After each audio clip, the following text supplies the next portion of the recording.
Boleh Anda pakai seluruhnya, boleh. Dari kitab Kejadian sampai kitab Wahyu, pakai aja, pakai. Tapi apapun yang kau gunakan, itu bukan firman Allah. Itu bukan sabda Yesus. Itu hanya buku yang disusun dari terjemahan kitab Tanakh-nya orang Yahudi dan kesaksian-kesaksian wartawan yang lepas, bukan murid Yesus. Jadi isinya Salam satu Tuhan.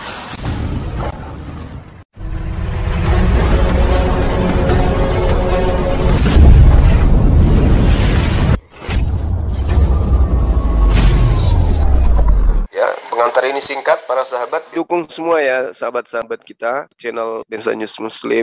Di like, di subscribe, di share sebanyak mungkin untuk supaya mencegah sahabat-sahabat kita di luar sana tidak terpengaruh terhadap pemurtadan. Semoga Allah memberikan selalu sikap istiqamah. Salam satu Tuhan, Allahu Akbar. yang mengatakan firman Tuhan, yang mengatakan sabda Yesus. Itu dulu. Karena Kristen sedunia kalau ditanya, apakah ini firman Tuhan? Mereka tidak akan pernah bisa membuktikan itu adalah firman Tuhan. Karena itu hanya terjemahan. Ketika ditanya apakah itu sabda Yesus, mereka tidak akan pernah bisa membuktikan itu sabda Yesus. Karena itu hanya terjemahan. Bagaimana kemudian sikap umat Islam? Umat Islam memakai data itu sebagai suatu pemberitaan. Tapi bukan firman Tuhan. Itu dipakai untuk menyadarkan Karisteng, bukan dipakai untuk menyadarkan Islam, karena itu bukan kitabnya Islam. Ketika Karisteng datang mengatakan Yesus itu Tuhan, jangan pakai Quran, pakai kitab itu. Yesus mengaku bukan Tuhan.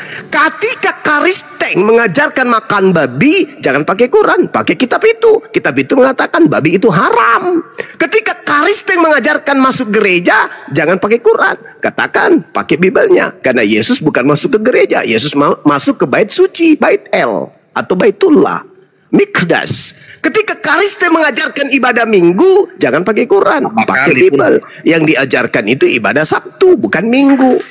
Jadi kami menggunakan kitabmu bukan karena itu kami anggap firman Tuhan. Kami menggunakan kitabmu karena musuh terbesar beratmu itu kitabmu. Kitabmu yang akan menjatuhkanmu. Kitabmu yang akan menghancurkan agamamu. Kitabmu yang akan mematikan kemudian fungsi keyakinan yang kau dasari terhadap Bibel, di mana Bibel itu sendiri yang akan menghantam jantung pertahanan agamamu. Itu kenapa saya pakai? Ya itu karena itu musuhmu. Kau mengatakan uangmu uang asli, tapi saya bisa buktikan bahwa uangmu itu palsu. Itu. Jadi saya tidak perlu pakai Quran. Al-Quran saya gunakan hanya ketika Anda bertanya. Tapi untuk menjelaskan imanmu cukup Bibelmu. Yesus mengatakan Bibelmu itu sebagai pernyataan yang tidak disebut Yesus. Karena Yesus pada hari diceritakan di kitabmu, pada hari Sabat. Kau mutar-mutar kau. Nah sekarang apa yang ingin kau bahas di sini? Pembuktian apa dari kitabmu itu? Iya. Yesus tidak memberikan validasi. Sebentar ada nggak Yesus memberikan validasi kepada kitabmu? Poin kau bosan aku dengar kau ngomong. Jawab pertanyaan gua, kau jawab. Pertanyaan gini cuma. Sekarang ada nggak kalau aku sajikan data nanti dari Alkitab itu kau percaya atau enggak? Itu pertanyaan. Saya bilang gini, saya percaya kalau kau katakan Lukas berkata, saya percaya itu ucapan Lukas. Jangan apa begini. Contoh. Lu mau apa? Gini contoh. Kamu maunya apa? Contoh ya. Yesus berkata. Yesus berkata itu siapa yang nulis? Siapa yang nulis? Siapa yang nulis kalau Yesus berkata? Misalnya Matius. Berarti Matius berkata, Yesus berkata. Bukan Yesusnya langsung yang berkata, tapi Matius yang mengatakan Yesus berkata. Paham? Karena bukumu buku terjemah. Kasih dulu kesempatan orang ngomong. Kamu sadar nggak apa yang saya katakan barusan? Kalau Anda mengatakan Yesus berkata, maka lihat sumbernya. Kalau dia di buku Lukas, maka Lukas berkata bahwa Yesus berkata. Ah itu harus kau sandarkan kepada pengarang. Karena Yesus tidak pernah berkata langsung di kitabmu. Bukan Bentar. kitab Yesus itu. Itu bukan kitab Kita Yesus. belum- Itu bukan kitab Yesus. Itu bukan Gini, karangan sebentar. Yesus. Kasih dulu aku kesempatan menerangkan. Kita belum masuk debat, kita masih belum masuk materi, tapi prasyarat debat dulu kita penuhi. Artinya Iya. gini, jangan kita berdebat. Tidak ada jangan kita sabda berdebat. Yesus di situ langsung. Sebentar. Artinya gini Juma, jangan Itu kita berdebat. terjemahan Sementara dari karangan. prasyarat bosan kali aku dengar orang komal Islam inilah. Lah, kamu mau Gini menipu maksudnya. dengan polamu, susah itu. Gak bisa kau nipu di sini. Masalahnya kitabmu itu kitab yang bukan bersumber dari Iya. Yesus. Tapi kau Bersumber dari ngajak-ngajak Yesus nggak kita kitab kau berdebat. itu? Kutanya dulu, bersumber dari Yesus nggak kitabmu itu? Sebentar, biarkan dulu ku selesaikan narasi. Saya tanya supaya nggak usah panjang lebar. Kitabmu itu bersumber dari Yesus nggak? Kita penuhi dulu kan? prasyarat debat. Saya tanya, kitabmu itu bersumber dari Yesus nggak? Lihatlah moderator Nggak bisa jawab. Bukan Sebentar. dari Yesus. Maka ketika kalian mengatakan Yesus berkata, tengok siapa pengarangnya. Oke. Nah, begitu. Gini, oke ya. Yesus berkata bahwa Nah, Allah itu. Tuhan kita. Sebentar. Tuhan Siapa kita yang itu mengatakan esa. kalau Yesus berkata?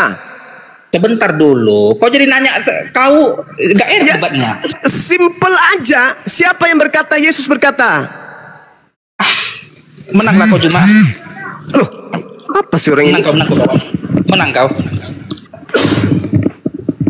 Kamu tinggal jawab. Yang berkata Yudas, yang berkata Matius, yang berkata pengarang Yohanes. Tinggal itu pun. Kenapa nggak kau kasih aku kesempatan menyelesaikan narasi? Saya bertanya samamu. Ketika Anda berkata Yesus berkata, itu ucapan siapa? Lihatlah vlog ini kan. Sekelas Juma nggak memberikan orang lain menyelesaikan narasinya. Coba. Bukan. Anda tinggal menjawab Lukas. Enggak. Lanjut. Habis itu lanjut. Kamu Sebentar. lanjut. Aku satu pun poin maksudku nggak pernah sampai langsung kau Yesus potong. berkata, kan Anda bertanya kepadaku, Iya. kamu dudukkan Aku kitabku ini ini nggak sebagaimana siapa-siapa firman mana dibanding sabda kau. Yesus, mana bukan sabda Yesus, mana yang kau Ngomong. percaya, mana yang tidak kau percaya. Kan kalau bertanya sama aku. Agar biar kita tahu sama tahu betapa pengecutnya kalian berdebat. Bukan, saudara. Anda mengatakan Yesus berkata. Pertanyaan saya, itu informasi dari mana kalau Yesus berkata? Tinggal kau sebut. Biar Informasi Juma, dari biarkan aku Lukas. selesaikan dulu narasiku Juma. Izinkan aku selesaikan narasiku. Dan Silakan. jawab pertanyaan. Makanya kalau Izinkan kau mau aku diskusi itu menyelesaikan narasiku. kalau kau mau Dengar, diskusi Juma. itu, kau harus punya wawasan luas. Dengar, Jangkauan kemudian kau loncatan jangan berpikirmu jengkali sedang wawasanku rendah. Juma. Jangan jengkali wawasanku. Jangan jengkali. Udah kau turun aja kok gitu. Saya tidak bisa Turun, berdiskusi turun. dengan orang bodoh yang sombong. Kau menipu. Kau pendebat dusta kau. Saya nggak bisa diskusi sama orang bodoh yang sombong. Kan kau mengatakan Yesus berkata. Itu informasi dari mana? Dari Lukas. Ya udah, selesai. Lanjut. Kau lanjutkan narasimu. Saya sudah punya poin. Bahwa informasi bahwa Yesus yang berkata itu ternyata dari Lukas. Sudah selesai kan? Nah, itu poin saya. Itu akan kusimpan sebagai bahan untuk membantah kamu nanti bernarasi. Saya cuma butuh ucapan jujur dari mulutmu. Yesus berkata. Itu informasi dari mana kalau Yesus berkata? Dari Matius. Oke, dah lanjut lagi. Apa kata Yesus menurut Matius? Itu maksudku. Tapi karena kau orang bodoh yang bahlul, bindongot, kau nggak mau. Kau nggak mau paham. Kau hanya mau. Padahal tinggal kau ngomong ajanya. Itu perkataan Lukas Bang Suma bahwa Yesus berkata, ya udah aku diam. Lanjut. Apa katanya? Nah, kau bacakanlah. Tiada kemilau seindah sangsil. Ya udah. Itu ucapan Yesus kan menurutmu. Nah, nanti aku akan bantah. Kalian itu nggak mau jujur. Awal kamu masuk, kamu mengatakan validasi kitabku ini menurutmu gimana Bang Suma? Kau harus mendudukkan mana yang kau percaya, mana yang tidak kau percaya. Saya katakan kau pakai dari kitab Kejadian sampai Wahyu itu tidak ngaruh bagiku. Karena saya tahu kitabmu itu bukan firman Tuhan. Itu cuma terjemah. Terjemah dari bahasa Septuaginta. Septuaginta pun tidak sampai kepada kitabnya Musa. Karena kitabnya Musa menggunakan bahasa Ibrani. Asli perjanjian baru bahasa Yunani. Yesus mengajar muridnya sudah pasti menggunakan bahasa Aramaik. Kenapa musuhmu adalah Bibelmu? Kenapa? Karena Bibelmu itu tidak sampai kepada Musa, tidak sampai kepada Yesus. Itu catatan-catatan orang-orang yang dikumpulkan kemudian, lalu dikanonkan, disampulkan kemudian, sehingga Anda kitabkan. Berat memang, sulit. Sulit memang, karena bukan firman Tuhan. Lu kira firman Tuhan, bukan kitabnya Nabi Musa, kau pikir kitabnya Nabi Musa. Bukan Injilnya Yesus, kau paksa jadi Injilnya Yesus. Berat memang, sulit. Jadi kalau kau bertanya, mana yang kau pakai? Saya pakai sesuai dengan narasi yang kau bangun. Kau katakan Yesus itu Tuhan, ku kasih kau datanya di Bibelmu. Yesus bukan Tuhan menurut Yesus. Susah kali lah teman-teman kita ini. Ya, pakai otaknya diskusi itu, otak dipakai. Lanjut. Ya, Cerita kebenaran, silakan.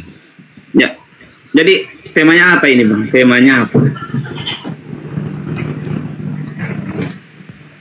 Temanya, apakah para penulis itu menulis bersambung ke Yesus? Itu tadi. Atau saya Berat itu Bang Andi, berat itu. Dan ringan-ringan aja. Yang tadi yang saya bahas itu di dalam catatan orang yang dikira Yohanes. Ya, menurut Yohanes, ajaran Kristen itu nggak boleh diterima oleh orang Yahudi. Nggak boleh. Orang Kristen itu harus beri salam pun tak boleh. Barang siapa yang memberi salam kepada Kristen, barang siapa yang memasukkan Kristen ke dalam ruangannya orang Yahudi, itu dianggap penjahat. Oke, saya narasi ya, bisa. Ya, silakan. Nah, gitu dong. Lanjut. Jadi langsung baca dalam 2 Yohanes. Itu cuma 1 pasal, ayat pun hanya sampai 13 ayat. Di situ Yohanes, perlu diketahui siapa Yohanes. Yohanes ini adalah Yohanes, dikatakan dalam 1 Yohanes 1 ayat 1. Maka barang yang sudah ada daripada mulanya, barang yang telah kami dengar dan barang yang telah kami tampak. Jadi Yohanes adalah saksi. Dia menceritakan tentang Yesus, siapa Yesus itu. Dia sudah lihat, dia sudah barang yang telah kami pandang, yang dijamah oleh tangan kami, itu dari hal firman hidup. Adapun hidup itu sudah dinyatakan, kami telah nampak dia, lalu menyaksikan dan memberitakan kepadamu hayat yang hidup yang kekal. Jadi Yohanes menyaksikan dan memberitakan tentang hidup yang kekal, dinyatakan kepada kita. 3. Maka barang yang telah kami tampak, dengar dan kami ceritakan pula kepada kamu, supaya kamu pun beroleh persekutuan serta kami. Sesungguhnya persekutuan kami itu serta dengan Bapa, dengan nama Yesus Kristus anaknya itu. Jadi Yohanes secara jelas menyatakan di dalam pengajaran, kalau dihubungkan dengan apa yang langsung membaca tadi, bahwa hukum itu bicara tentang hukum, anugerah, dan kebenaran. Taurat sudah diberi oleh Musa, tapi hukum, anugerah, dan kebenaran. Nah, itulah hukum yang dimaksud, yang menyatakan Yesus itu adalah Kristus, adalah Tuhan. Justru penekanan di sini menyatakan Yesus Kristus itu adalah Tuhan. Tetapi dalam pernyataan di dalam ayat-ayat 10 dan 11, ada orang yang membawa Injil-Injil yang lain. Karena itu ditemplak oleh Yohanes. Itu sudah dikatakan juga di dalam kitab Kisah Para Rasul 19, perkataan Rasul Paulus tentang bagaimana penginjil-penginjil palsu yang memutarbalikkan firman Tuhan. Itu pun dikatakan juga oleh ketua Rasul Petrus, katakan bahwa surat-suratan daripada Paulus pun akan diputarbalikkan pengertiannya oleh orang yang tidak mengerti, mempelintir ayat-ayat Alkitab. Nah, itulah yang jangan kita sambut. Jangan kita menerima akan pernyataan mereka, tapi kita harus menyatakan hal yang benar itu. Itu yang dimaksud oleh Rasul Yahya. Dia ceritakan kepada orang yang dikirimkan akan suratan ini. Gitu. Jadi tentang ayat 11, barang siapa yang memberi salam kepadanya itu sama bersalih dalam perbuatan yang jahat. Itu contoh. Itu orang yang suka-suka mempelintir ayat-ayat Alkitab yang sudah ditulis secara benar. Mereka belokkan pengertiannya. Itulah yang dikatakan antikris, penyesat. menurut apa yang dibaca tadi, gitu. Silakan. Tak ada satupun surat dari Yohanes itu, 1 Yohanes, 2 Yohanes, 3 Yohanes, yang dituliskan untuk non-Yahudi. Pahami itu dulu. Semua tulisan Yohanes dalam suratnya, 1 Yohanes, 2 Yohanes, 3 Yohanes, itu semua ditulis kepada orang-orang Yahudi. Anda harus tahu itu dulu, supaya Anda bisa mendudukkan diri Anda itu di mana di situ. Anda harus paham itu dulu, supaya Anda kemudian bisa sadar bahwa ternyata Yohanes itu tidak menulis surat untuk orang-orang yang bersunat, yang tidak bersunat, maksud saya. Nah, ketika Anda membawa Yohanes 1 Yohanes, kedudukan penulis di situ Anda harus paham. Dia sedang menceritakan kesaksian dia selama bersama dengan Yesus. Apa yang ada sejak semula, artinya sejak sama dengan Yesus. Yang telah aku dengar, yang telah aku dengar, yang telah kami dengar, yang kami lihat dengan mata, berarti kesaksian dia terhadap ajaran-ajaran Yesus ketika Yesus datang ke umatnya Bani Israel. Jangan ente merasa kalau kesaksian Yohanes itu untuk kalian. Inilah payahnya kalau orang beriman tanpa akal.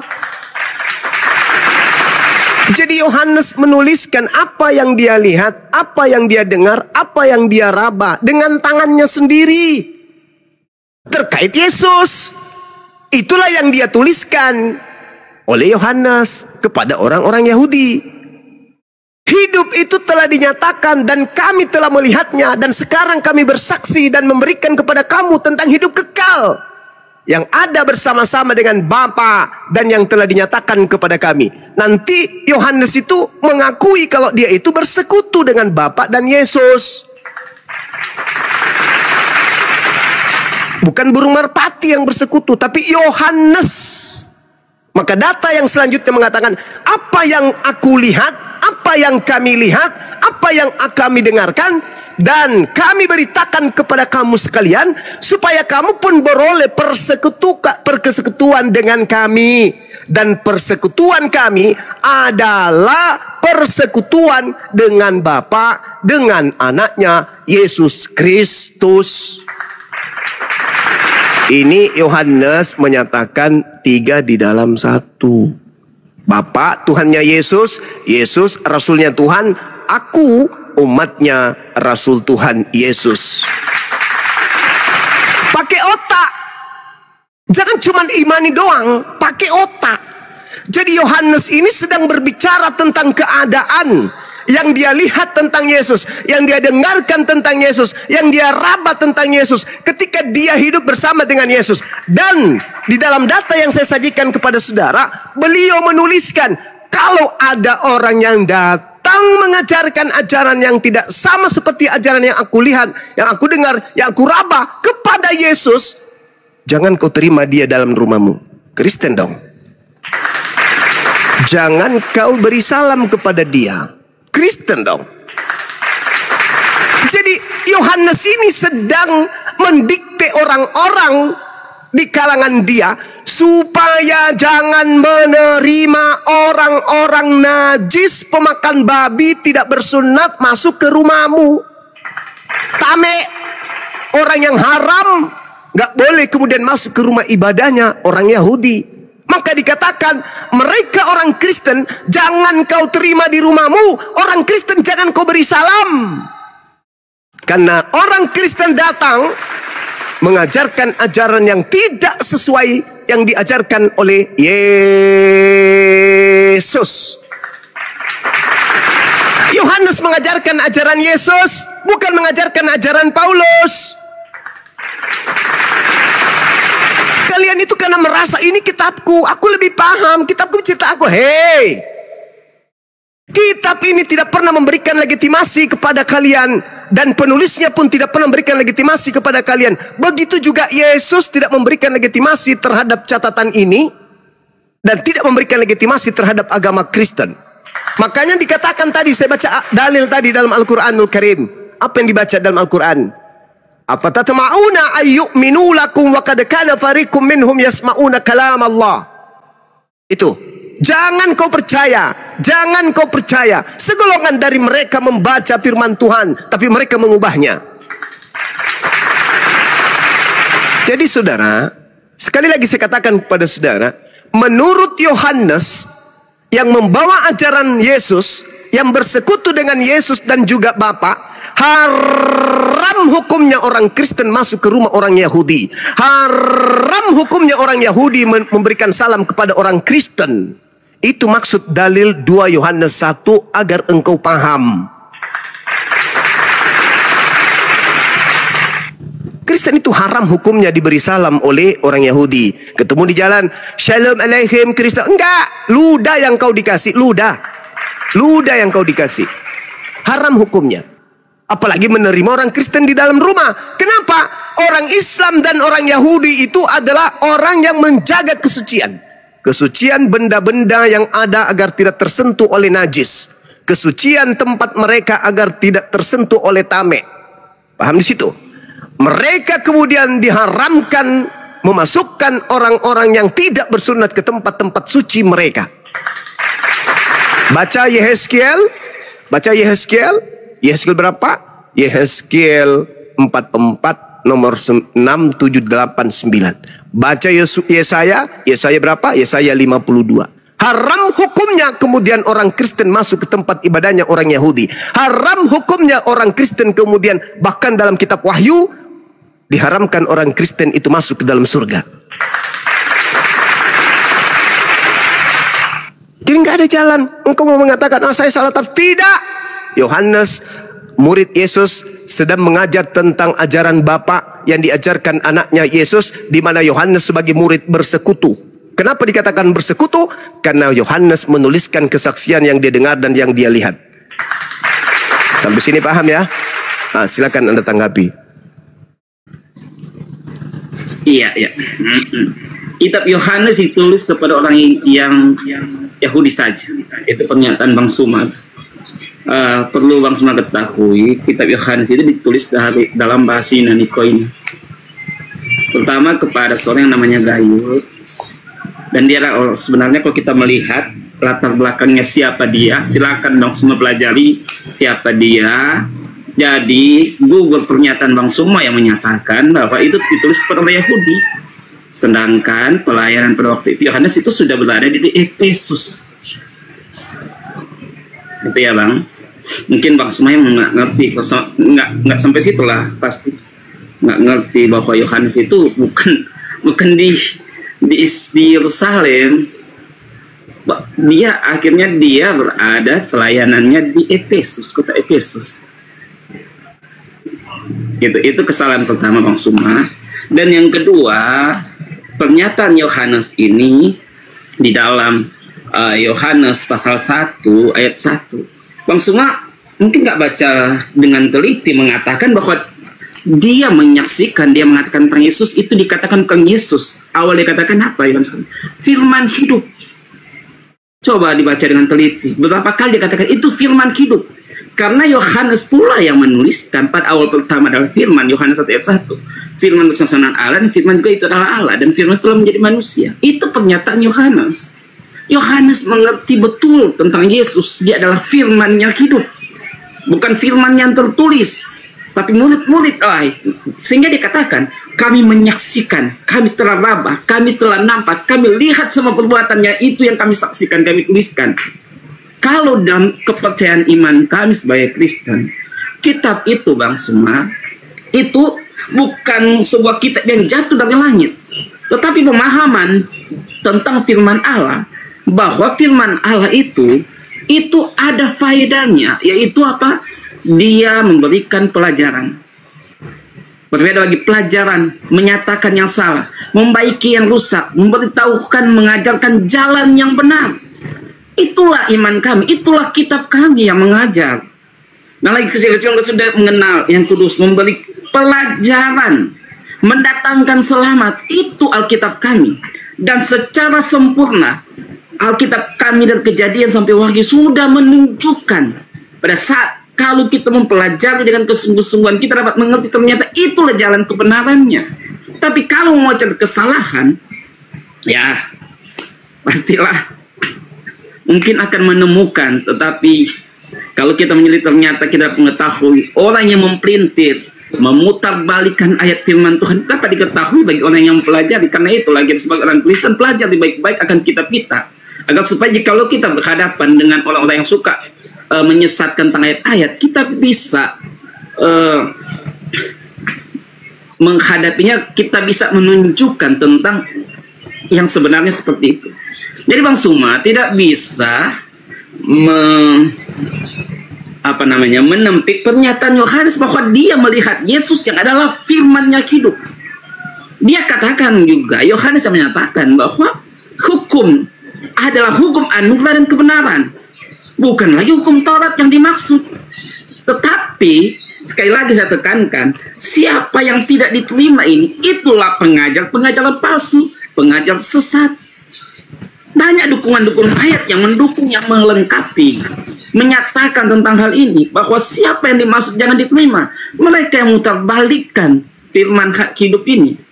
Perlu diketahui, Yohanes adalah rasul yang paling akhir meninggal di antara rasul-rasul yang lain. Paulus pun yang lebih akhir meninggal itu adalah Yohanes. Jadi dia melihat tentang kejahatan yang terjadi, bagaimana anti kepada Kristus pada firman-Nya hidup ini, memutar balik ayat firman Tuhan. Itu disaksikan oleh Yohanes, sehingga Yohanes mengingatkan tentang hal itu agar supaya sidang jemaat tidak tersesat. Jikalau Rasul datang kepadamu dan membawa pengajaran lain, itu ada pengajaran lain, itulah yang jangan diterima. Tetapi Yohanes menyaksikan tentang pengajaran tentang Kristus yang adalah firman-Nya hidup. Karena kitab kami, dia mengajarkan tentang jalan sampai ke surga, dan sempurna di dalam memberitahukan jalan ke surga itu. Itu aja, saya singkat-singkat, saya nggak usah lama-lama. Oke, baik.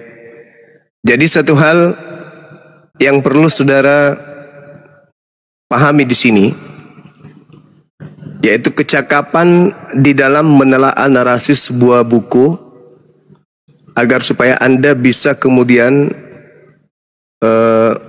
merangkai sebuah kesimpulan yang dihasilkan dari membaca narasi-narasi atau pesan yang dititipkan oleh penulis.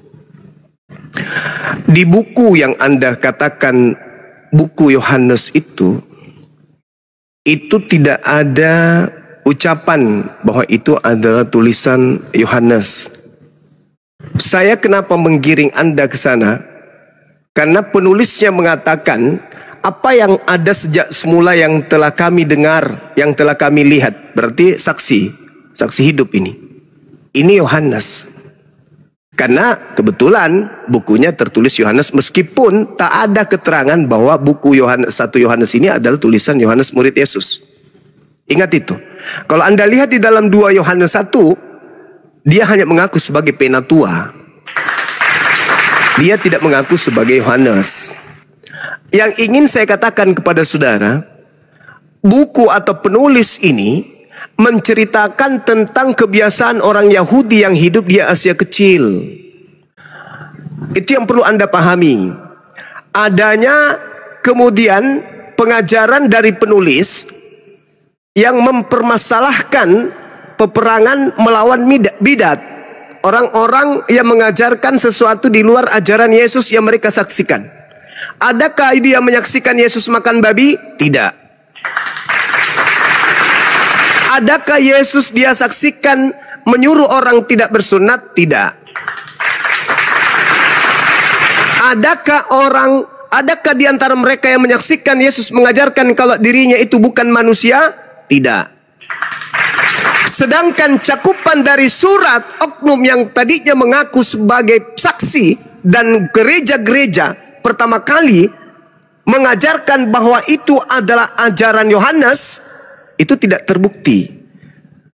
Ketika berada buku ini di Efesus, kisaran tahun 100 Masehi, manusia yang paling awal menggunakan buku ini adalah Bapak Gereja Polikarpus yang merupakan uskup dari Smyrna. Dialah yang kemudian menjadikan agama Kristen ini seakan-akan sang pemilik kitab. Padahal sebenarnya yang disinggung adalah mereka. Tapi kemudian Gereja Polikarpus ini mengambil buku itu dan mengatakan ini adalah milik Kristen. Yang dimaksud di situ siapa yang tidak mengikuti agama Kristen. Padahal justru mereka yang Kristen ini yang disinggung oleh penulis. Adakah kemudian penulis mengatakan dan kami melihat kemudian Yesus menyuruh orang menyembah dirinya? Adakah kemudian penulis melihat Yesus merintahkan kemudian Yesus itu untuk jangan bersunat? Adakah penulis melihat Yesus mengajarkan kemudian untuk ibadah minggu? Tak ada. Jadi itu bukan untuk Polikarpus, itu bukan uskup yang berasal dari Smyrna, tapi dia mengambil buku itu dan mengatakan ini untuk Kristen. Anda harus sadar, di awal tadi saudara yang keluar yang sok paten itu ingin membahas Bible, saya katakan musuh berat Kristen itu adalah buku yang mereka genggam itu sendiri. Jadi buku Yohanes ini menjelaskan tentang ajaran atau kebiasaan orang-orang Yahudi yang hidup di Asia Kecil. Dalam tulisan 1 Yohanes, permasalahan yang diangkat adalah peperangan terhadap bidat agama Kristen, melawan ajaran sesat yang mengajarkan Tuhan menjadi bayi, Tuhan menjadi manusia. Padahal yang dibantah kemudian Anda lihat di dalam 2 Yohanes tadi, siapa penyesat itu? Penyesat itu adalah mereka yang pergi ke seluruh dunia yang tidak mengaku Yesus Kristus itu datang sebagai manusia. Itu penyesat, itu bidat. Dia datang sebagai manusia. Mereka tolak. Coba Anda lihat di dalam Galatia 1 nomor 1. Siapa yang disinggung di situ? Aku menerima Injil bukan dari manusia. Siapa itu? Siapa yang disinggung di situ? Kata penulis buku Yohanes, penyesat itu adalah mereka yang pergi ke seluruh dunia yang tidak mengaku Yesus Kristus datang sebagai manusia. Paulus mengaku Yesus datang bukan sebagai manusia. Galatia 1 nomor 11 nomor 12. Paham itu? Jadi yang dimaksud dalam buku 2 Yohanes ini Karisten. Karisten yang dimaksud tidak boleh memasukkan orang Karisten di dalam rumah orang Yahudi dan tidak boleh memberi salam kepada orang Karisten. Oke? Dan ada hal yang sangat memberatkan oleh Kristen, memberatkan Kristen di dalam 2 Yohanes ini. Kenapa? Di data nomor 12-nya dikatakan begini. Sungguh pun banyak yang harus kutulis kepadamu. Aku tidak mau melakukannya dengan kertas dan tinta. Tetapi aku berharap datang sendiri kepadamu dan berbicara berhadapan muka dengan kamu supaya sempurna sukacita kita. Saya ulang. Kata pengarang atau penulis buku yang dianggap Yohanes berkata di data nomor 12-nya, sungguh pun banyak yang harus kutulis kepada kalian. Aku tidak mau menulisnya. Aku tidak mau. Tetapi aku berharap datang sendiri kepadamu dan berbicara berhadapan muka dengan kamu supaya sempurna sukacita kita. Aku berharap datang sendiri kepada kalian. Nah, sekarang pertanyaan saya, banyak hal yang belum diajarkan penulis Yohanes ini, yang tidak dia tuliskan tetapi dia mau datang mengajar langsung berhadapan muka dengan pengikutnya. Pengikut yang dimaksud di sini Karisteng atau orang-orang Yahudi. Kalau Karisteng, tidak mungkin Yohanes datang di abad keempat. Nggak mungkin.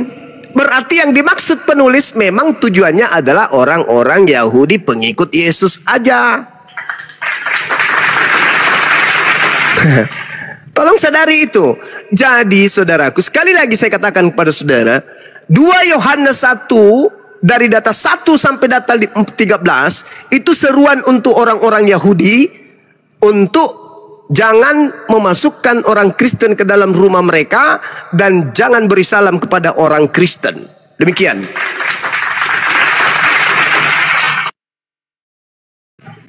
Ya, oke. Sudah panjang lebar sebenarnya saya jelaskan tadi tentang posisi Yohanes itu di mana pada masa itu. Karena Yohanes itu bukan hanya Yohanes, tetapi pada masa kerasulan, bagaimana semua rasul itu diusir. Karena terjadi penganiayaan yang besar kepada pengikut Kristus. Salah satunya Yohanes.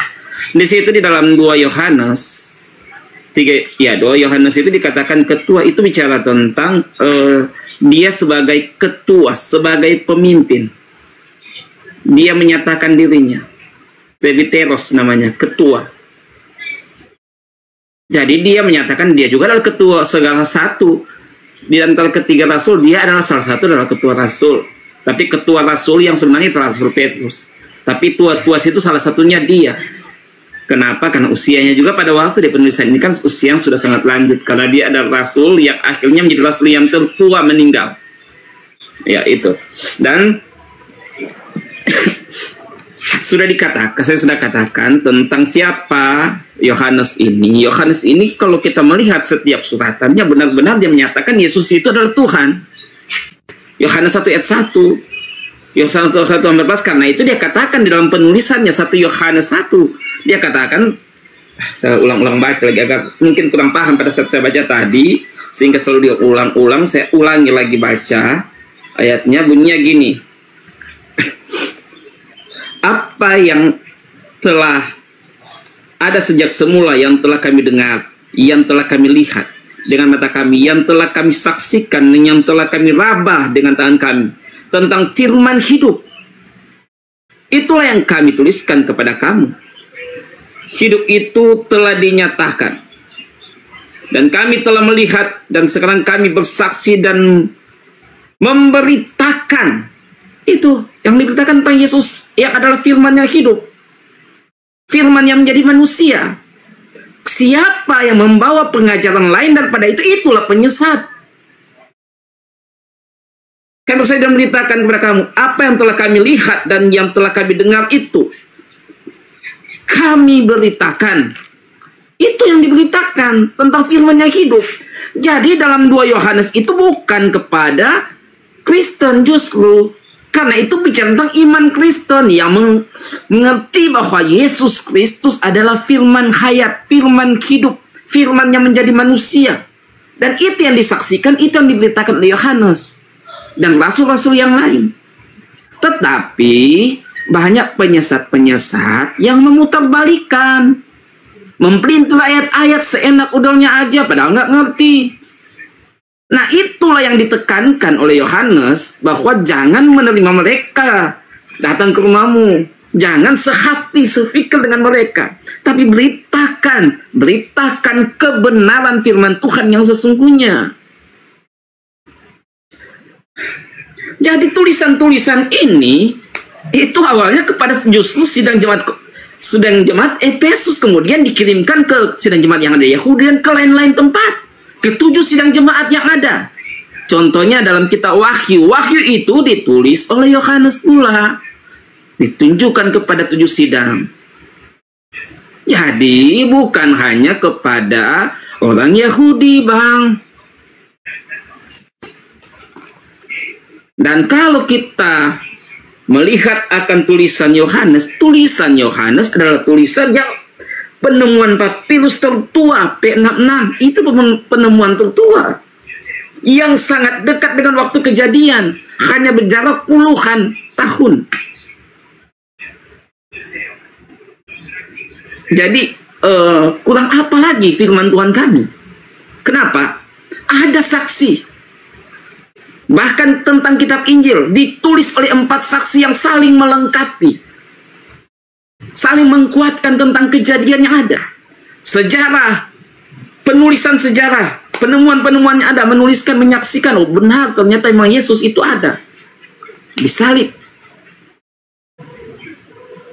Jadi tentang kebenaran firman Tuhan kami, dia memberitakan tentang hal apa? Hal menuju ke surga, dan itu sangat sempurna kalau kita ikuti. Kita pasti akan ke surga. Itu aja. Oke. Ya inilah ya, kalau menyembah Kristus Yesus tapi makhluk yang disembah itu tak nampak, maka Yesus anak Maria yang jadi sasaran. Seakan-akan yang Anda sembah itu Yesus anak Maria. Gini, tak ajarin pelan-pelan. Camkan apa yang saya sampaikan kepada Anda. Jangan sombong pada kebenaran. Ketika saksi yang kemudian catatannya dituliskan Yohanes biar dianggap murid Yesus. Tadi saya sudah menjelaskan siapa kemudian yang mengambil buku itu pertama kali. Seakan-akan itu punya dia, padahal bukan punya dia. Ingat ya, saya simpulkan. Buku Yohanes itu, 2 Yohanes 1 tadi itu menceritakan untuk orang Yahudi supaya menolak orang Kristen. Jangan memberi salam pada orang Kristen. Itu dulu. Dan memang itu haram hukumnya. Kristen itu dianggap tamek, dianggap bidat, dianggap najis. Sampai hari ini. Nah, tak ajarin sama saudara. Ketika saudara mengambil data dalam 1 Yohanes 1. Dengan tangan kami, dengan mata kami, dengan kuping kami mendengar, kami melihat, kami meraba tentang firman hidup. Tentang Yesus. Kenapa Yesus itu disebut firman yang hidup? Apakah gambaran saudara adalah perkataan apa itu ya? Kayak film karton? Bukan. Bukan begitu. Yang dimaksud Yesus itu firman hidup adalah perkataan Tuhan yang disampaikan oleh makhluk hidup. Yesus berkata dalam Yohanes 14 nomor 24. Camkan, dengarkan. Barang siapa tidak mengasihi aku, dia tidak menuruti firmanku. Dan firman yang kamu dengar itu bukan dari aku, melainkan dari Bapa yang telah mengutus aku. Berarti Yesus itu adalah penyampai firman. Maka dia disebut firman hidup. Bukan buku dia, bukan. Dia bukan buku. Tetapi dia adalah manusia yang penuh dengan roh Tuhan untuk menyampaikan firman Tuhan. Makanya dikatakan di dalam ajaran Yesus, di dalam Yohanes 3 nomor 34, sebab siapa yang diutus oleh Allah, oleh Tuhan, dialah yang menyampaikan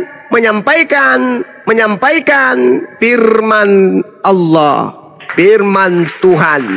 Siapa yang diutus Allah, dialah yang menyampaikan firman Allah. Siapa yang diutus Allah, dialah firman hidup. Kenapa? Karena Allah mengaruniakan rohnya kepadanya dengan tidak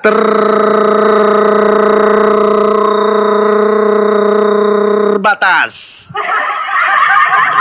Jadi firman hidup itu adalah orang yang kepenuhan roh Tuhan untuk kemudian menyampaikan firman Tuhan. Kita kasih lagi datanya pengakuan Yesus. Apa kata Yesus tentang dirinya? Kata Yesus, barang siapa percaya kepadaku, dia bukan percaya kepadaku, tetapi percaya kepada dia yang mengutus aku. Barang siapa melihat aku, ia melihat dia yang telah mengutus aku. Aku telah datang ke dalam dunia sebagai terang, supaya setiap orang yang percaya kepadaku jangan tinggal di dalam kegelapan. Dan jikalau seorang mendengarkan perkataanku tetapi tidak melakukannya, aku tidak menjadi hakimnya. Sebab aku datang bukan menghakimi dunia, melainkan untuk menyelamatkan dunia. Barang siapa menolak aku dan tidak menerima perkataanku, ia sudah ada hakimnya, yaitu firman. Dia sudah ada hakimnya, yaitu firman. Dia sudah ada hakimnya, yaitu firman yang telah kukatakan. Firman itulah yang akan menjadi hakimnya pada akhir zaman. Sebab aku berkata-kata bukan dari diriku sendiri. Sebab aku berkata-kata bukan dari diriku sendiri, tetapi dari Bapa yang mengutus aku. Dialah yang memerintahkan aku untuk mengatakan apa yang harus kukatakan dan apa yang harus aku sampaikan. Dan aku tahu bahwa perintahnya, bahwa firmannya adalah hidup yang kekal. Jadi apa yang aku katakan, aku menyampaikannya sebagaimana yang difirmankan Bapa kepadaku. Maka Yesus disebut firman hidup.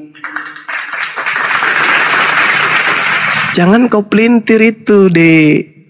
Yesus firman hidup, dia Tuhan. Hei, itulah yang disebut bidat yang tidak boleh masuk ke dalam rumah orang Yahudi, karena mengajarkan hal tame, hal najis yang tidak pernah diajarkan Yesus. Makanya kamu nggak boleh. Kata pengarang buku Yohanes ini, orang yang tidak mengajarkan ajaran Yesus, jangan kau terima di rumahmu, bahkan jangan kau beri salam kepadanya. Barang siapa yang menerima orang Kristen di rumahnya dan memberi salam kepada orang Kristen, maka tempatnya adalah neraka. Kau itu haram hukumnya masuk ke rumah Yahudi. Haram hukumnya diberi salam oleh orang Yahudi. Tapi karena kamu agama perampas, kau rampas kitab itu, kau jadikan kitab itu seakan-akan berbicara tentang kau. Itu kitabnya orang Yahudi. Kristen tidak punya hak terhadap kitab itu. Murid Yesus, saksi mata, ketika mereka menulis tentang Yesus, mereka menulis tentang Yesus untuk orang-orang Yahudi. Karena Yesus sang guru mengatakan, aku diutus hanya kepada domba-domba yang sesat dari kalangan Bani Israel. Yesus berpesan, Matius 10 nomor 5 nomor 6, jangan kau pergi ke bangsa lain, melainkan pergilah kepada domba-dombaku yang sesat dari bangsa Israel. Polikarpus mengambil kitabnya orang, menjadikan sebagai kitab resmi di abad keempat, seakan-akan itu kitabnya Kristen, padahal itu adalah tulisan-tulisan yang ditulis untuk orang-orang Yahudi agar tidak menerima pengikut Paulus yang bidat. Kisah para Rasul 24 nomor 5, Paulus ini adalah penyakit sampar yang telah menyesatkan orang-orang Yahudi di seluruh dunia beradab, dan dia adalah tokoh dari agama Kristen. Jadi bagi Yahudi, haram hukumnya memberi salam kepada Kristen, haram hukumnya memasukkan orang Kristen bertamu ke rumah mereka. Barang siapa yang melanggar itu, sebagaimana yang diajarkan di dalam kitab Talmud, orang-orang Kristen, penyembah-penyembah Kristus Yesus adalah dianggap binatang yang memenuhi neraka jahanam. Jadi jangan kau menganggap bahwa itu ucapan Yesus, Yohanes untuk Kristen. Orang Kristen ini nggak boleh memasukkan orang Islam di rumahnya, nggak boleh memasukkan nggak boleh memberi salam kepada umat Islam. Kalian akan mengatakan kami ajaran toleransi loh, karena kami sangat mengasihi loh. Tapi kenapa dalil itu berbunyi? Jangan kau beri salam kepada orang yang tidak mengajarkan ajaran ini. Jangan kau memberi salam, jangan kau masukkan ke dalam rumahmu. Kenapa bisa bertentangan? Kenapa? Karena 2 Yohanes 1 nomor 7 itu sejatinya adalah milik orang Yahudi yang menegaskan tidak boleh memberi salam kepada orang Kristen dan tidak boleh memasukkan orang Kristen bertamu ke dalam rumah orang Yahudi. Itu yang betul. Itu yang betul. Catat itu baik-baik dan pertanyakan kepada pendetamu. Kalau dia keberatan, suruh ke sini biar tak ajarin tentang Bible. Demikian. Oke, ya, saya sudah jelaskan tadi bahwa pelayanan pun Yohanes itu bukan kepada orang Yahudi, tapi kepada sidang jemaat Efesus. Kepada 7 sidang juga dikirimkan akan kitab-kitab tulisannya. Artinya kepada sidang-sidang kafir pula, sidang jemaat Efesus, Pergamus, Tiatira, dan lain-lain sebagainya. Ada 7 sidang. Itu jadi ada kekeliruan, saya sudah katakan itu kekeliruan kalau hanya itu dikatakan ditunjukkan pada orang Yahudi saja. Kekeliruan besar itu yang pertama. Dan yang kedua, langsung mengatakan bahwa Kristen itu merampas kitab Yahudi. Ya, oke. Jadi untuk mengetahui tentang kenapa kitab Yahudi itu ada dipakai juga oleh orang Kristen, perlu diketahui kita bisa baca dalam kitab Kisah Para Rasul bagaimana orang Kristen dan orang Yudaisme berhimpun bersama-sama, tetapi yang satu percaya kepada Yesus Kristus yang Mesias sebagai Tuhan, yang satu menolak. Jadi artinya terjadi 2 sekte terpecah. Jadi mereka mengambil kitab yang sama pada waktu itu, dipakai juga oleh orang Kristen karena mereka adalah Yahudi. Kristen mula-mula adalah Yahudi, kemudian menyebar ke dikatakan bangsa-bangsa kafir pada waktu itu, sehingga dibawa juga dengan suratan kitab dari Kejadian sampai Maliaki. Jadi bukan dirampas tetapi diakui. Ada terjadi perpecahan, sama-sama seperti agama-agama kita, ada terjadi perpecahan. Demikian juga agama Yahudi waktu itu pun mereka sudah terpecah menjadi 4 bagian. Ditambah dengan Kristen terpecah lagi. Kristen adalah bagian dari agama Yahudi yang mengaku Yesus adalah Tuhan, yang tidak diterima oleh agama-agama Yahudi yang lain. Jadi pernyataan Bang Sumo menyatakan bahwa kami merampas kitab Yahudi, itulah pernyataan yang sangat keliru. Kenapa? Karena pada awal gereja hujan awal itu, atau pada zaman rasul-rasul pada waktu itu mengakui bahwa mereka juga adalah agama orang dari orang Yahudi, memakai kitab yang sama, hanya saja cara penafsirannya yang berbeda. Kemudian masuk pada penjelasan pertanyaan tentang Yohanes. Bang Suma katakan itu adalah perkataan. Saya katakan ini ditulis oleh Yohanes. Yohanes pasal 1 ayat 1. Di situ jelas, saya pikir sudah di luar kepala, sudah tahulah tentang ayat ini. Ini bunyinya. Maka pada awal pertama adalah firman, dan firman itu bersama-sama dengan Allah, dan firman itulah juga Allah. Itu ditulis oleh Yohanes ayat 14. Maka firman itu telah menjadi manusia serta tinggal di antara kita, dan kami sudah memandang kemuliaannya seperti kemuliaan anak yang tunggal yang daripada Bapa, penuh dengan anugerah dan kebenaran. Firman menjadi manusia. Nah, itu sebenarnya sejalan ayat yang diangkat tadi, tapi Bang Suma mempelintir menyatakan bahwa itu bicara tentang perkataan Yesus. Kita bukan bicara tentang Yesus berkata, tapi kita bicara tentang Yohanes yang memperkatakan siapa Yesus. Dan Yohanes memperkatakan siapa Yesus itu tadi dalam Yohanes 1 ayat 1, Yohanes 1 ayat 14, bahwa firman adalah Allah dan firman telah menjadi manusia. Nah, itu dia kuatkan dengan pernyataan di dalam Yohanes 1 ayat 1 sampai ayat yang keempat. Maka bala yang telah ada daripada mulanya, bala yang telah kami dengar, bala yang telah kami tampak dengan mata kami, bala yang telah kami pandang dan yang telah kami zaman dengan tangan kami, yaitu dari hal firman hidup. Dari hal firman hidup itu bicara tentang oknum siapa Yesus yang dia maksud, bukan perkataan. Adapun hidup itu dinyatakan dari hal dari kami yang telah tampak dia, lalu menyaksikan dan memberitakan kepadamu hidup yang kekal. Tentang Yesus pula lalu dinyatakan kepada kita.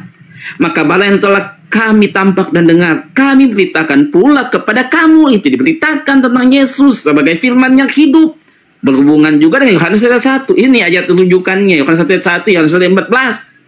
Maka barang yang telah kami tampak dan dengar, kami beritakan pula kepada kamu, supaya kamu pun beroleh persekutuan serta kami. Sesungguhnya persekutuan kami itu beserta dengan Bapa dan dengan Yesus Kristus anaknya itu. Maka inilah kami suratkan segala halnya supaya sempurna sukacita kita. Itu yang disuratkan. Yang disuratkan itulah Yohanes 1 ayat 1, Yohanes 1 ayat 14. Sudah sangat jelas bagaimana pandangan Yohanes tentang Yesus itu.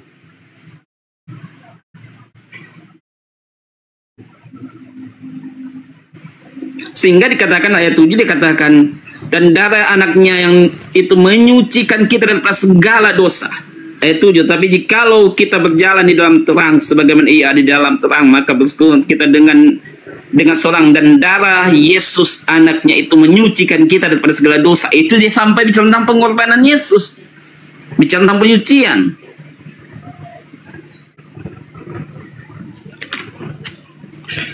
Jadi tentang pernyataan firman hidup itu bicara tentang siapa firman hidup itu? Ya Yesus yang dia maksud. Karena dia merujuk dari Yohanes 1 ayat 1, Yohanes 1 ayat 14. Itu kan ditulis juga oleh Yohanes. Bukan kita akan melihat pernyataan-pernyataan Yesus. Itu akan berbeda konteks kita. Saya pikir akan ada kekeliruan yang besar pada saat kita menyatakan bahwa itu kita hubungkan dengan perkataan Tuhan, bukan dengan apa pandangan Yohanes tentang Tuhan. Demikian. Oke, baik. Jadi Kristen ini, saudara Kristen maksud saya, ya, memberitakan kebenaran. Pola yang dibangun adalah mendudukkan Yesus itu sebagai Tuhan, lalu mencari-cari kemana harus aku pergi mencari dalil ketuhanan Yesus ini ya. Nah, maka diambillah kemudian konsep filsafat Helenisme. Firman itu Tuhan, firman itu jadi daging. Padahal kalau penulis Yohanes ini orang Yahudi, maka rujukannya itu jelas Yesaya 55:11. Ketika Tuhan punya ide, maka idenya itu diwujudkan dengan cara berfirman. Nah, terkait dengan Yesus ini, Yesus adalah ide. Tuhan punya ide menciptakan manusia lahir tanpa ayah. Itu ide Tuhan. Ide Tuhan ini keluar dari Tuhan berupa firman. Apa firman yang keluar dari Bapa? Dari Tuhan. Gagasan, ide, kehendak. Kehendak itu kemudian dihantarkan oleh Gabriel, disampaikan kepada Maria. Maria, ya paman, yang Maha Tinggi menginginkan kamu melahirkan seorang anak laki-laki bernama Yesus Kristus. Itu ide, itu firman. Yang dibawa Gabriel itu firman, bukan Yesus yang dibawa. Yesus belum ada. Berkenaan dengan Yesaya 55:11, Tuhan menghendaki Maria hamil. Tuhan menghendaki membangkitkan Mesias untuk Bani Israel. Maka Tuhan kemudian membangkitkan Mesias itu melalui seorang wanita bernama Maria. Hamil tanpa ayah, tanpa suami. Itu. Jadi turunlah kemudian firman ini dibawa oleh Gabriel. Apa yang turun? Yang keluar dari Tuhan. Apa yang keluar dari Tuhan? Kehendak. Bukan Yesus. Makanya di dalam Mazmur 33 nomor 9, Tuhan memberi perintah, maka semuanya ada. Tadinya Yesus tak ada. Tuhan memberi perintah. Hei Yesus, adalah kau. Melalui seorang wanita bernama Maria. Adalah. Kun. Fayakun. Maka tiba-tiba Yesus ada. Apa perkataan Yesus setelah ada? Yohanes 8. Apa kata Yesus? Aku ada bukan atas kehendakku sendiri. Berarti dia berasal dari kun.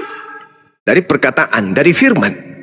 Nah, firman ketika datang keluar dari Tuhan, diantar oleh Gabriel, kemudian menjadi daging. Tak ada masalah. Tuhan berkata, akulah Tuhan yang maha berkehendak menghendaki menciptakan manusia tanpa ayah bernama Yesus melalui rahim seorang wanita bernama Maria. Jadi enggak? Jadi. Maka pada mulanya adalah firman. Firman itu, kehendak itu bersama-sama dengan Tuhan. Dan Tuhan ketika berkehendak menurunkan kemudian informasi itu melalui malaikat Gabriel untuk disampaikan kepada seorang wanita. Lahir Yesus, manusia, ciptaan. Ketika dia lahir, apa pengakuannya? Aku jadi manusia, aku datang sebagai manusia, aku datang bukan atas kehendakku sendiri. Selesai kan? Sebenarnya Bung, Anda itu menggunakan filsafat Helenisme itu tidak cocok untuk Yesus. Harusnya Anda menggunakan filsafat kemudian yang ada di ajaran Filipi. Politeisme, filsafat politeisme yang Anda pakai. Jangan yang Helenisme itu. Tapi politeisme yang Anda gunakan. Apa itu? Theos, mengosongkan dirinya, tidak mempertahankan keteosannya, melainkan menjadi hamba. Jadi dewa menghilangkan kedewaannya, nuzul turun sama seperti Krishna, lalu kemudian menjadi hamba, mati di salib. Itu jangan pula yang mati di salib itu kau anggap Yesus yang lahir jadi daging. Yesus yang lahir dari daging yang berasal dari firman Tuhan itu seorang nabi. Dia lahir karena mujizat, karena kenabiannya diutus di tengah Bani Israel. Jangan kau Helenisme di sana, jangan. Karena yang terjadi kepada Maria itu benar-benar melahirkan seorang manusia. Jadi filsafat Helenisme itu nggak cocok. Yang cocok itu adalah mujizat. Tuhan berfirman, jadilah manusia. Andai saja Yesus berkata dalam Yohanes 8:42, aku datang ke atas muka bumi ini atas kehendakku sendiri. Aku yang tadinya bukan manusia berkehendak menjadi manusia. Itu baru. Faktanya kagak. Yesus mengatakan, aku datang bukan atas kehendakku. Dan ingat, di dalam Yohanes 5 nomor 26, sebab sama seperti Bapa mempunyai hidup dalam dirinya sendiri, demikian juga diberikan dalam bahasa Yunani dedomi, diberikan kepada anaknya mempunyai hidup dalam dirinya sendiri. Yesus memiliki kehidupan sendiri yang berbeda dengan kehidupan Bapa, walaupun kehidupan Yesus itu adalah hasil dari pemberian. Jadi ajaran politeisme kau gabungkan kembali ke dalam filsafat Helenisme. Jangan. Kenapa? Karena Anda dibantah oleh Yesus. Anda dibantah oleh Bible itu sendiri. Yesaya 55:11, Mazmur 33 nomor 9. Jadi nggak boleh saudara memaksakan itu. Makanya di dalam kitabnya orang Yahudi dikatakan begini, anak-anakku, waktu ini adalah waktu terakhir. Seperti yang telah kamu dengar, seorang antikristus akan datang. Sekarang telah bangkit banyak antikristus. Itulah tandanya bahwa waktu ini benar-benar adalah waktu yang terakhir. Memang berasal dari antara kita, tetapi mereka tidak sungguh-sungguh berasal dari kita. Sebab jika mereka sungguh-sungguh termasuk pada kita, niscaya mereka tetap bersama-sama dengan kita. Tetapi hal itu harus terjadi supaya menjadi nyata bahwa tidak semua mereka sungguh-sungguh termasuk daripada kita. Jadi memang kata penulis Yohanes, ada antikristus berasal dari tengah-tengah mereka itu sendiri. Jadi sekali lagi saudara, kembali kepada kitab yang saya jelaskan kepada Anda, 2 Yohanes 1 itu, bahwa orang Yahudi diajarkan untuk jangan menerima orang Kristen di rumah mereka dan jangan mengucapkan salam kepada mereka. Apakah masih berlaku sampai hari ini? Masih. Demikian. Ya, oke. Ya, jadi pernyataan Bang Suma mengatakan bahwa yang dimaksud itu firman dengan cerita, ide dan lain sebagainya. Oke. Kita pakai data, kita cek datanya kalau seperti itu atau bukan. Ini datanya. Ya. Maka awal pertama adalah firman, dan firman bersama-sama dengan Allah, dan firman itulah juga Allah.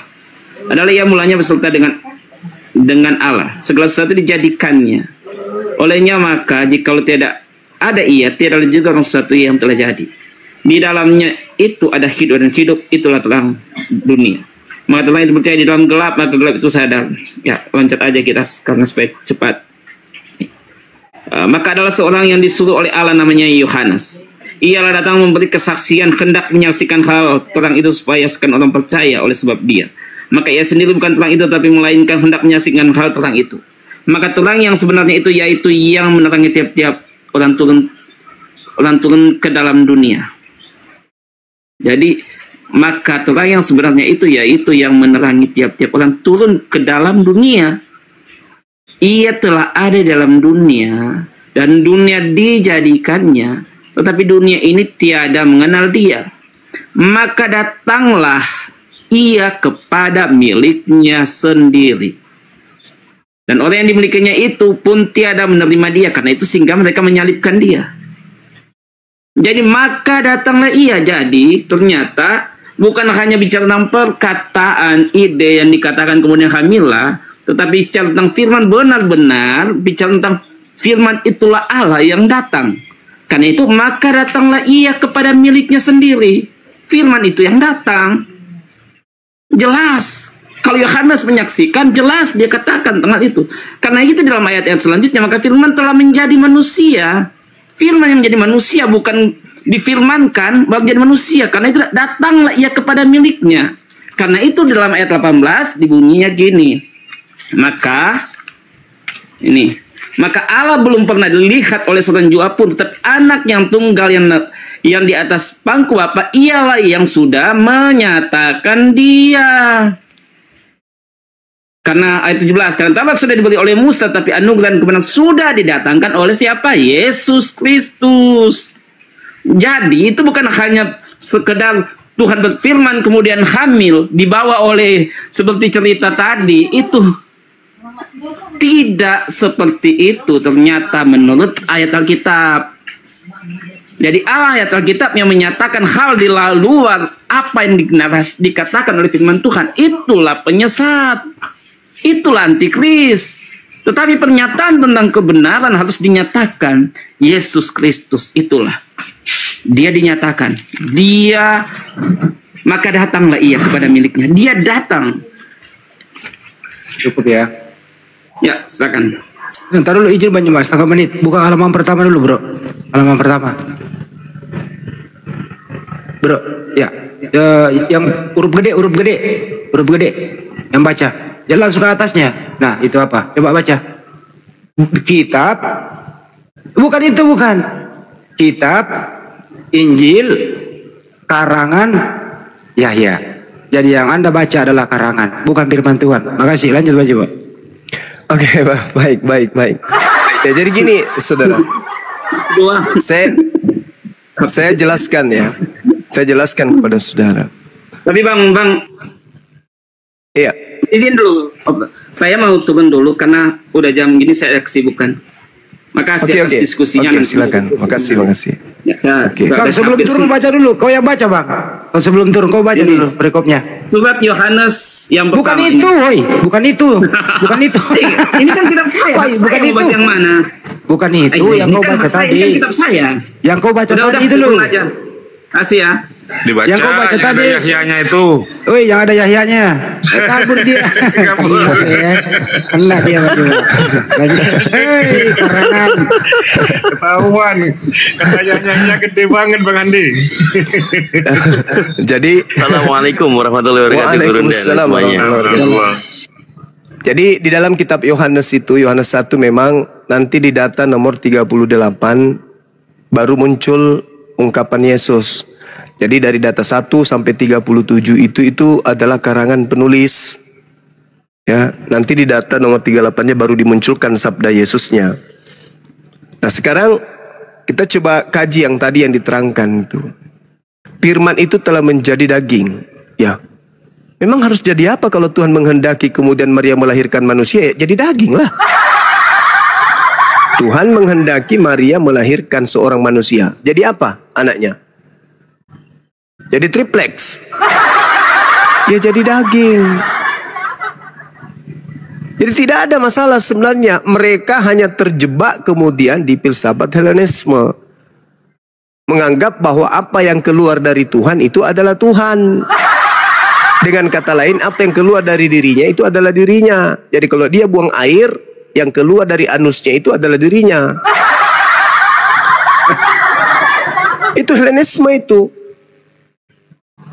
Seibarat tangan, buntung tangannya, lalu setelah terpisah tangannya itu dari tubuhnya, dan lengan tadi, tangannya yang sudah terlepas ini memiliki kehidupan sendiri, maka tangan itu pribadi sendiri, bukan lagi dia, karena sudah memiliki hidupnya sendiri. Nah, Yesus diceritakan di data yang tadi, Yohanes 5:26, Yesus diberikan kehidupan sendiri. Berarti dia bukan Tuhan. Nah, pengakuan dari Yohanes ini, karangannya, itu tidak kemudian dibenarkan oleh Yesus. Tidak ada validasi dari Yesus, gak ada. Bahwa aku adalah firman hidup, bahwa aku adalah firman yang turun, gak ada. Tidak ada. Yesus malah mengatakan kalau dirinya menerima firman. Kalau dia adalah firman jadi daging, tidak menerima firman lagi. Kenapa? Karena sang firman itu Yesaya 55:11, Mazmur 33:9, itu sang firman. Kalau sang firman jadi manusia, dia tidak menerima lagi firman dari yang lain. Dia tidak berkata-kata lagi dari yang lain, tapi dia berkata sesuai dengan apa yang dia mau. Tapi ternyata tidak, berarti dia bukan sang firman yang menjadi manusia, tapi kehendak Tuhan, firman Tuhan yang berkehendak Maria melahirkan seorang manusia ciptaannya bernama Yesus. Nah, itu baru betul.